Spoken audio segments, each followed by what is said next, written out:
हम कुंवारे थे तब घोषणा हुई थी, अब हमारा शादी हो गया, हनीमून हो गया, अब तक बैठक नहीं हुई। क्या मतलब रह गया भाई ऑल पार्टी मीटिंग बनाने का?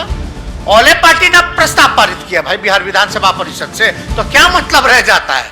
नमस्कार, मैं हूं राजमोहन तिवारी। आप जुड़ चुके हैं लाइव बिहार के साथ। देखिए, गुरुवार को यानी कल राजद के राष्ट्रीय कार्यकारिणी की बैठक हुई राजधानी पटना में। कई बड़े बड़े कद्दावर नेता इस बैठक में आए। 26 अलग प्रदेशों से भी राजद के बड़े बड़े पदाधिकारी इस बैठक में शामिल हुए। खुद राजद सुप्रीमो लालू प्रसाद यादव भी इस बैठक में रहे, मीसा भारती भी रही, तेजस्वी यादव भी रहे। इस बैठक में कई अहम बिंदुओं पर चर्चा की गई, कई मुद्दों पर बात हुई।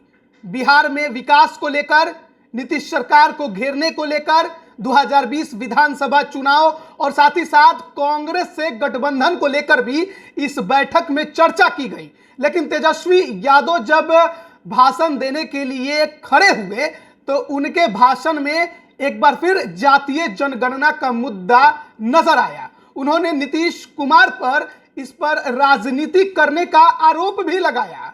उन्होंने कहा कि शादी के पहले से जातीय जनगणना का मुद्दा वो सुन रहे हैं, लेकिन अब तो शादी भी हो गई, हनीमून भी हो गया, लेकिन अब तक जातीय जनगणना पर नीतीश कुमार का स्टैंड पता नहीं चल पाया। आखिर करना क्या चाहते हैं? ऑल पार्टी मीटिंग की बात करते हैं, लेकिन किस काम के लिए ऑल पार्टी मीटिंग करनी है, जबकि विधानसभा से सभी पार्टियों ने सहमति के साथ जातीय जनगणना कराने का प्रस्ताव पास किया। आखिरकार नीतीश कुमार करना क्या चाहते हैं? सुनिए तेजस्वी यादव को। जातीय जनगणना हो, हमारे नेता ने सबसे पहली बार इसकी लड़ाई लड़ी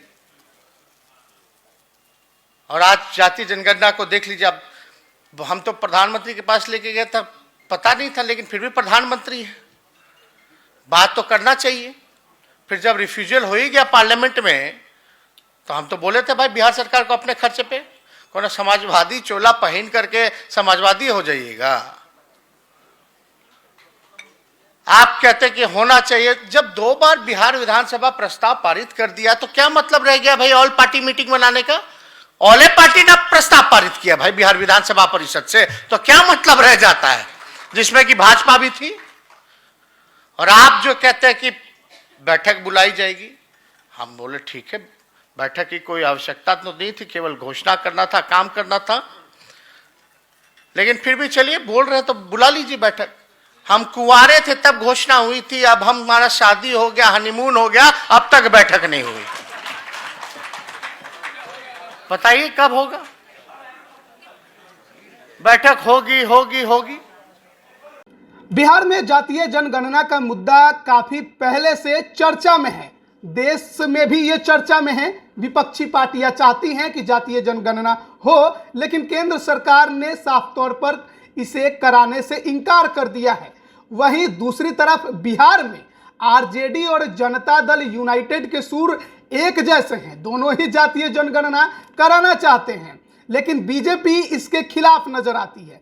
लेकिन जहां आरजेडी जल्द से जल्द जातीय जनगणना कराने के पक्ष में है, वहीं जेडीयू इसमें लेट लतीफ करती दिखाई देती है। ऐसा आरोप लगातार आरजेडी और आरजेडी के नेता लगा रहे हैं। और राजद के जो राष्ट्रीय कार्यकारिणी की बैठक हुई, उसमें भी ये एक बड़ा मुद्दा बनते दिखाई दिया। एक बार ऐसा समय भी आया था जब ये कहा जाने लगा था कि क्या जातीय जनगणना के बहाने राजद और जदयू एक साथ नजर आ सकते हैं। हालांकि जिस प्रकार से राष्ट्रीय कार्यकारिणी की बैठक में तेजस्वी ने नीतीश कुमार को सीधे टारगेट किया, उसको देखकर लगता नहीं कि फिलहाल जदयू और राजद एक साथ आएंगे जातीय जनगणना पर। अब नीतीश कुमार पर राजद सीधे सीधे हमला करते दिखाई दे रही है और उनका ये पॉलिटिकल स्टंट करार दे रही है। अब बने रहिए लाइव बिहार के साथ। आप सभी का बहुत बहुत धन्यवाद। लाइव बिहार YouTube पर सब्सक्राइब और Facebook पर लाइक जरूर करें।